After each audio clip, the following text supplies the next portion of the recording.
ദിലീൻ ചാനലിലേക്ക് സ്വാഗതം. ഇന്ന് കേരളത്തിൽ കത്തി നിൽക്കുന്ന ഒരു വിഷയം സിനിമാ മേഖലയിൽ പെട്ടതാണ്.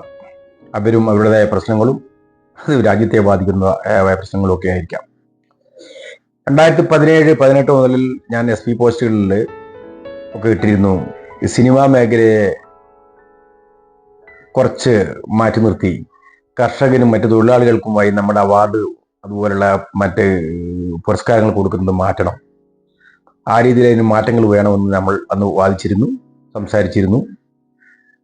പക്ഷെ ഇന്ന് ഫേസ്ബുക്കിലൊക്കെ പല സംസാരങ്ങളിലും ഒക്കെ പോസ്റ്റുകൾ നമ്മൾ കാണുകയുണ്ടായി. ജനങ്ങൾ അത് ആവശ്യപ്പെട്ട് തുടങ്ങിയിരിക്കുന്നു. ഒരു നല്ല കാര്യങ്ങളാണ്. ഞാൻ 2017-18 മുതൽ എൻ്റെ FB പോസ്റ്റുകൾ എന്നൊക്കെ പറഞ്ഞിരിക്കുന്നതാണ്. ഈ സിനിമാ മേഖലയ്ക്ക് സംസ്ഥാന ഗവൺമെന്റ് അല്ലെങ്കിൽ ഇന്ത്യ ഗവൺമെന്റിലെ പല സംസ്ഥാനങ്ങളും ഇത്ര പ്രാധാന്യം കൊടുത്ത് ഇവർക്ക് അവാർഡ് പുരസ്കാരങ്ങളൊക്കെ കൊടുക്കുന്നതിന്റെ കാരണം എന്താ? എന്ത് കാരണമാണെന്ന് ചിന്തിച്ചു നോക്കിയിട്ട് ഉൽപാദന മേഖലയിൽ ഇവർക്ക് എന്താണ് ചെയ്യാൻ കഴിയുന്നത്? ഇവരെന്ത് ഉൽപാദനമാണ് ചെയ്യുന്നത്? എന്താണ് ജനങ്ങൾക്ക് ചെയ്യുന്ന ഗുണം? ഇതൊക്കെയാണ് നമ്മളുടെ പ്രശ്നങ്ങൾ. വിദ്യാഭ്യാസപരമായി ഏറ്റവും പുറകോട്ട് നിന്നിരുന്ന ഇന്ത്യയുടെ ഒരു കാലഘട്ടത്തിൽ അന്ന് കലയിലൂടെ ഇതൊരു മാധ്യമമായി പ്രവർത്തിച്ച് അതിലൂടെ വിവേകം വന്ന് അനീതിക്കെതിരെ പോരാടുന്ന കഥാപാത്രങ്ങൾ, നായകന്മാർ, അവരെ ജനം ആരാധിച്ചു. ഇന്നും തമിഴ്നാട് ഭരണം അതിൻ്റെ ഒരു ഭാഗമായിട്ടാണ് നിൽക്കുന്നത്. സിനിമാ മേഖലയിലൂടെ തിരഞ്ഞെടുക്കപ്പെടുന്ന MLA MP-മാരൊക്കെയാണ് തമിഴ്നാട്ടിൽ നിന്നുള്ളത്. അന്ന് വിദ്യാഭ്യാസമായി പിന്നോക്കം നിന്ന ജനങ്ങൾ ഈ സിനിമയിലൂടെ, കലയിലൂടെയുള്ള ഈ മാധ്യമം ഏറെ ഇഷ്ടപ്പെട്ടിരുന്നു. തൻ്റെ രക്ഷകരായിട്ട് ഇവരെ കണ്ടിരുന്നു. അതുകൊണ്ട് തന്നെ അവരൊക്കെ ഭരണത്തിലേറ്റുകയും ചെയ്തു. കേരളം പക്ഷേ അത് ഏറ്റെടുത്തിരുന്നില്ല. കേരളം പ്രേം നസീറിനെ വെച്ച് ചെറിയൊരു പരീക്ഷണം നടത്തി അത് പരാജയപ്പെടുകയും ചെയ്തായിരുന്നു. അല്ല, എന്താണ് ഈ സിനിമ ഈ കേരള ഗവൺമെന്റ് സാധാരണക്കാരന്റെ നികുതി പണവും എടുത്ത് ഇവർക്ക് ഈ പുരസ്കാരങ്ങൾ കൊടുത്ത് കോടികൾ ചെലവാക്കുന്നതിന് കാര്യം എന്ന് ഒരു സാമാന്യ ബുദ്ധിയിൽ ചിന്തിക്കുന്ന വ്യക്തികൾക്ക് മനസ്സിലാക്കില്ല. ധാരാളതാണ് ഈ ചെലവ് ചെയ്യുന്ന പണം, സാധാരണക്കാരുടെ പണമല്ലേ. എന്താണ് ഇവർക്ക് ഇതിനൊരു പ്രത്യുൽപാദനം എന്താണ് സിനിമാ മേഖലയ്ക്ക്? അപ്പം ചോദിക്കും എല്ലാ ഉൽപാദനം കൊണ്ടാണ്. അങ്ങനെയല്ല. ഒരു സിനിമാ മേഖലയ്ക്ക് ഇത്ര പ്രാധാന്യം കൊടുത്തുകൊണ്ട് പോകുന്നതുകൊണ്ട് തന്നെ സിനിമാ മേഖലയിലേക്ക് മറ്റുള്ളവർ ആകർഷിക്കപ്പെടുകയും ചെയ്യും. അന്ന് ഈ മാധ്യമമായി പ്രവർത്തിച്ചെങ്കിൽ അത് സമൂഹത്തിന് നന്മ കാണിക്കുന്ന പല കാര്യങ്ങളും കാട്ടിയിട്ടായിരുന്നു ആ സിനിമയുടെ പോക്ക്. ഇന്നതാണോ? ഇന്ന് അത് വ്യതിചലിച്ചില്ലേ? പക്ഷെ യൂറോപ്യൻ രാജ്യങ്ങളിലേക്ക് നോക്കിക്കഴിഞ്ഞാൽ ഇപ്പോൾ ഓസ്കാർ അവാർഡ് മാതിരിയുള്ള നമ്മുടെ ഇന്ത്യയിലുള്ള പല അവാർഡുകളുണ്ട്. അവരൊന്നും രാജ്യത്ത് ഇത്ര വലിയ പ്രാധാന്യം ഈ രംഗത്ത് കൊടുക്കുന്നില്ല. അതിനുവേണ്ടി കൊടുക്കുന്നുണ്ട്. അത് ലോകത്തൊട്ടാകെയാണ് അവർ കൊടുക്കുന്നത്. ഇന്ത്യയിലുള്ള പലർക്കും ഓസ്കാർ പുരസ്കാരമൊക്കെ കിട്ടിയില്ലേ? പല പുരസ്കാരം സിനിമാ മേഖല കിട്ടിയില്ലേ? പക്ഷെ അവർ ആ മേഖലയെ ചാർലി ചാപ്ലിനൊക്കെ അതുപോലുള്ള പല വലിയ കലാകാരന്മാർ അഭിനയിച്ച് വിനോദമാണത്. വിനോദ നികുതിയായിട്ടാണ് അത് കാണുന്നത്. വിനോദമായിട്ടാണ് കാണുന്നത്. ഒരു തലമുറയ്ക്ക് ചിരിക്കാനും സല്ലപിക്കാനും സന്തോഷിക്കാനുമായിട്ടുള്ള ഒരവസരമായിട്ടാണ് ആ മേഖല അവർ കാണുക. ഇപ്പോൾ ഓസ്കാർ, പല രീതിയിലുള്ള അവാർഡിന്റെ പേരുകൾ എന്തെങ്കിലും ആരെങ്കിലും പ്രേക്ഷകരോട് ക്ഷമിക്കണം. ഇപ്പോ നമ്മുടെ ജുറാസിക് പാർക്ക് നമ്മുടെ മൂല്യങ്ങളോ ജീവിത മൂല്യങ്ങളോ ഒന്നും കരയിച്ചുകൊണ്ടല്ല കാണിക്കുന്നത്. വിസ്മയകരമായ പല കാര്യങ്ങളും അവർ കാട്ടിക്കൊടുത്ത് അതിലൂടെ ജനത്തിനെ സന്തോഷിപ്പിച്ച് പഴയതിലേക്ക് ഒരു ചൂണ്ടുപലകയും കൊടുത്ത്, അങ്ങനെയാണ് അവതാർ സിനിമ വളരെ വിസ്മയകരമായ കാര്യങ്ങൾ കാണിച്ച് കാണാത്ത കാഴ്ചകളെല്ലാം കാട്ടിക്കൊടുത്ത് കണ്ണിന് കൗതുകമൊഴുകുന്ന പല കാഴ്ചകളും കാട്ടിക്കൊടുത്ത് അതിനൊരു വിനോദ നികുതി, വിനോദ സംവിധാനങ്ങൾ, വിനോദമായിട്ടുള്ള കാഴ്ചപ്പാട്, ആ വിനോദങ്ങളിൽ ഏറ്റവും മുന്നിട്ട് നിൽക്കുന്നവർക്ക് ഒരു പുരസ്കാരം. അതാണ് ഇന്ത്യയിൽ. അതാണോ? ഇന്ത്യയിൽ എല്ലാ സംസ്ഥാനങ്ങളും അമിത പ്രാധാന്യം കൊടുത്തുകൊണ്ട് സിനിമാ മേഖലയിലേക്ക് ആകർഷിക്കപ്പെട്ട് ഇവർ സെലിബ്രിറ്റികളായി, ഇവരുടെ സമയത്തിന് വില, ഇവരെ ഒന്ന് വിളിക്കുന്നതിന് വില, ഇവരെ നമുക്ക് ഗവൺമെന്റിന്റെ ഭാഗത്തായിട്ടും ഇവരെ സ്വീകരിക്കുന്നു, അവർക്ക് പണം കൊടുക്കുന്നു, ഇവരുടെ അവാർഡ് ദാന ചടങ്ങിനൊക്കെ വലിയ കോടികൾ ചെലവഴിക്കുന്നു. ഇതൊക്കെ വൻ ദൂർത്താണ്. തിരിച്ച് ഇത് ഒരു കർഷകന് കൊടുത്താലോ? സിനിമാ മേഖലയ്ക്ക് കൊടുത്താൽ ഉൽപാദന രംഗത്ത് നമുക്കൊന്നും ലഭിക്കില്ല. ഉൽപാദനം എന്ന് പറഞ്ഞാൽ നമ്മുടെ വരുമാനം, ജീവിത സാഹചര്യത്തെ കുറിച്ചാണ് ഞാൻ പറയുന്നത്. ഒരു കർഷകന് കൊടുത്താലോ? ഇന്ന് നല്ല കർഷകന് ചില മനോരമ മാതിരിയുള്ള മാധ്യമങ്ങൾ പുരസ്കാരങ്ങൾ കൊടുക്കുന്നുണ്ട്. കേരള ഗവൺമെന്റും കൊടുക്കുന്നുണ്ട്. അതൊക്കെ സംസ്ഥാനങ്ങൾ ഒന്നു മാത്രമാണ്. അതൊക്കെ മാറ്റി പഞ്ചായത്തുകളിൽ ഏറ്റവും നല്ലൊരു കർഷകന് എന്തെങ്കിലും പുരസ്കാരം കൊടുത്താൽ ഉള്ള അതിലെ പ്രത്യുത്പാദനം എന്താണെന്ന് ചോദിച്ചാൽ അടുത്ത ഒരു കർഷകനും ആ താല്പര്യത്തിൽ ഊന്നി അതിലേക്ക് ആകർഷിക്കപ്പെടും. ആ കർഷകന് ഒരു മുഖ്യധാര, അത് ആ പഞ്ചായത്തിലെ ഏറ്റവും മുഖ്യ പൗരൻ, അതായത് CI റാങ്ക് മാതിരിയുള്ള SP മാതിരിയുള്ള റാങ്കിന്റെ അതേ ഫുൾ പവർ കർഷകന് കൊടുത്തേക്കണം. ആ കർഷകന്റെ ആ അംഗീകാരം കണ്ടിട്ട് ആ കർഷകന്റെ പ്രവൃത്തിയിലേക്ക് മറ്റു കർഷകർ ആവശ്യപ്പെടും. ഈ വർഷം ഒരു പുരസ്കാരത്തിൽ ഒരു കർഷകനായാലും അടുത്ത വർഷം അതിനു വേണ്ടിയിട്ട് പരിശ്രമിക്കുന്ന മറ്റു കർഷകരുണ്ടാവും. അതുകൂടി എന്തുണ്ടാവും? രാജ്യത്തിന് ഉൽപാദനം കൂടും. ആ കർഷകന് കൊടുക്കുക. അതുപോലെ തന്നെ ഏറ്റവും നല്ല കർഷക തൊഴിലാളികൾ കൊടുക്കുക. ഒരു കർഷക തൊഴിലാളി അവൻ മാതൃകാരമായി ആ പ്രവൃത്തി ചെയ്ത് അതിനെ ഇതേപോലെ തന്നെ അംഗീകരിക്കുമ്പോൾ ആ തൊഴിൽ രംഗത്തേക്ക് ആൾക്കാർ വരും. ഇന്ന് കേരളത്തിന്റെ തൊഴിൽ രംഗമൊക്കെ ആകെ മാറി മുഴുവൻ ഹിന്ദിക്കാരല്ലേ.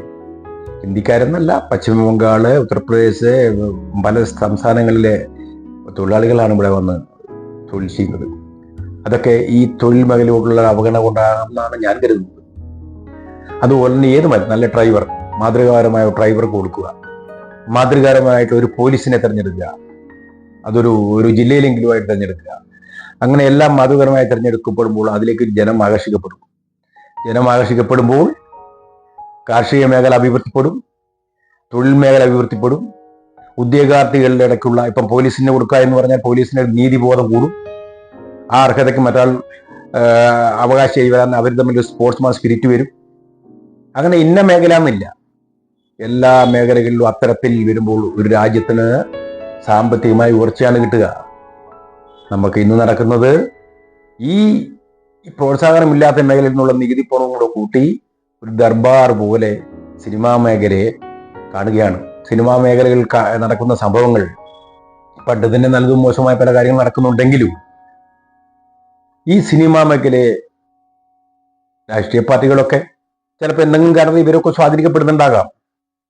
പല രീതിയിലാണ് ഇന്ന് സിനിമാ മേഖല ഉപയോഗപ്പെടുന്നത്. കഞ്ചാവ് കടത്താനൊക്കെ സിനിമാ മേഖല ഉപയോഗിച്ചതായിട്ടൊക്കെ നമ്മൾ വാർത്തകളിലൊക്കെ കണ്ടിട്ടുണ്ട്. ഓരോ സിനിമയുടെ പേരും പറഞ്ഞ് ഓരോ വ്യക്തികളെ കൊണ്ട് ആകർഷിക്കപ്പെടുകയും അതിലൂടെ അവർ കാരിയറായി പല കാര്യങ്ങളും ചെയ്യുന്നതായിട്ട് നമ്മൾ മനസ്സിലാക്കുന്നു. ദുബായിലൊക്കെ പോയിട്ട് വരുന്ന ഒരു സ്വർണം അതും ഒക്കെ കൊണ്ടുവന്നിട്ട് പല രീതികളും. അപ്പൊ ആ മേഖല മറ്റ് കുറ്റവാളികൾ സംരക്ഷിക്കപ്പെടാനുള്ള ഒരു മേഖലയായി കരുതുന്നു ഈ മേഖല. അതുകൊണ്ട് തന്നെ ഈ മേഖലയുടെ കൺട്രോൾ പിടിച്ചെടുക്കണമെന്ന് ചിന്തിക്കുന്നവരുടെ അവരെ ചിന്തിച്ചെങ്കിൽ തെറ്റാണോ? അവർ ചിന്തിക്കുന്നു, അവരത് കൈയടക്കുന്നു. അതിൽ 1ാം ഗ്രൂപ്പ് 2ാം ഗ്രൂപ്പ് എന്നൊക്കെ പറയുന്നു. എന്തെങ്കിലുമൊക്കെ പ്രശ്നം പറയുമ്പോഴേ 1ാം ഗ്രൂപ്പുകാരനെ കാണല്ലേ 2ാം ഗ്രൂപ്പുകാരനെ കാണുന്നു പറയും. അവൻ ഗവൺമെന്റിനെ സ്വാധീനിക്കാൻ കഴിയുന്നവനാണെന്ന് തോന്നിക്കഴിഞ്ഞാൽ അവനവനവന്റെ സ്ഥാനമാനങ്ങൾ കൊടുക്കുന്നു. ഒരു നാടിൽ വേണ്ടത് ആകാതെ വേണ്ടാത്തതൊക്കെ ആയിക്കൊണ്ടിരിക്കുന്ന ഒരു സമൂഹം ഇന്ന് വളരെ മ്ലേച്ഛമായിട്ട് മറ്റ് സംസ്ഥാനങ്ങളിൽ നിന്നും നമ്മുടെ സിനിമാ മേഖല മാറിക്കൊണ്ടിരിക്കുന്നു. ഇത് അമിത പ്രാധാന്യം കൊടുത്തിട്ടുള്ള സെലിബ്രിറ്റികളുടെ ഈ കാഴ്ചപ്പാടാണോ കേരളത്തിനുള്ളത്? മറ്റ് സംസ്ഥാനങ്ങൾക്കും ഇത് വലിയ കുറവാണെന്ന് എനിക്ക് തോന്നുന്നില്ല. തികച്ചും കേരളത്തിൽ അറിയുന്നതുകൊണ്ടാണ് കേരളത്തിലെ കാര്യങ്ങൾ പറഞ്ഞത്. ഇന്ത്യ ഗവൺമെന്റ് തന്നെ ഇതിൻ്റെ ഒരു പ്രോത്സാഹനം കുറയ്ക്കേണ്ടതാണ്. ഇവർക്ക് അർഹമായ വിനോദ സംവിധാനങ്ങളിലും വേണമെങ്കിൽ ഇന്ത്യയിൽ ഒരൊറ്റ താരനിശ, അതിൽ കഴിവുള്ളവരൊക്കെ എടുക്കട്ടെ, കഴിവുള്ളവരൊക്കെ എടുത്ത് കഴിവുള്ളവരൊക്കെ അതിന് അംഗീകാരം വാങ്ങട്ടെ, അവാർഡുകൾ വാങ്ങട്ടെ. ജനങ്ങളുടെ നികുതി പണം എടുത്ത് ഇത്തരം വൃത്തികൾ കാണിച്ച് അതിലൊക്കെ ചെയ്ത് അതിൽ നിന്നും ഒരു ഗവൺമെന്റിന് ഒരു ഗുണമില്ലാത്ത നാട്ടുകാർക്കോ സാധാരണ ജനം ഗുണം കിട്ടാതെ വല്ല ചെറിയ കൊച്ചു വീടുകളൊക്കെ അവർ വെച്ച് കൊടുക്കുന്ന അതൊക്കെ ഒരു ഗവൺമെന്റ് ചെയ്ത് കൊടുക്കേണ്ട കാര്യങ്ങളാണ്. സിനിമാക്കാർ ചെയ്ത് കൊടുക്കേണ്ട കാര്യമല്ല. അവർ കോടികൾ നികുതി വെട്ടിച്ചിട്ടൊക്കെ ഉണ്ടാക്കുന്നതാണ് പത്രമാധ്യമങ്ങളിലൊക്കെ പറയുന്നത്. ഇതിനൊരു മാറ്റം വേണ്ടേ? നമ്മൾ എന്താ ഇതൊന്നും മാറാത്തത്? ഇനി ഒരു 5-8 വർഷം കഴിയുമ്പോഴേക്കും ലോകത്തിലെ 1ാം നമ്പർ സാമ്പത്തിക ശക്തിയാണെന്ന് പറയപ്പെടുന്നു, ആകുമെന്നും പറയപ്പെടുന്നു. പക്ഷേ നമ്മളുടെ പല കാഴ്ചപ്പാടും വിദേശ രാജ്യങ്ങളിലൊക്കെ സ്വിറ്റ്സർലൻഡിലൊക്കെ പോയവർ പറയുന്നത് വഴി സൈഡുകളിൽ നമ്മൾ സാധനങ്ങൾ എടുത്ത് നമ്മൾ തന്നെ പൈസ വെച്ചിട്ട് പോകാവുന്ന പല മേഖലകളുണ്ടെന്നാ പറയുന്നത്.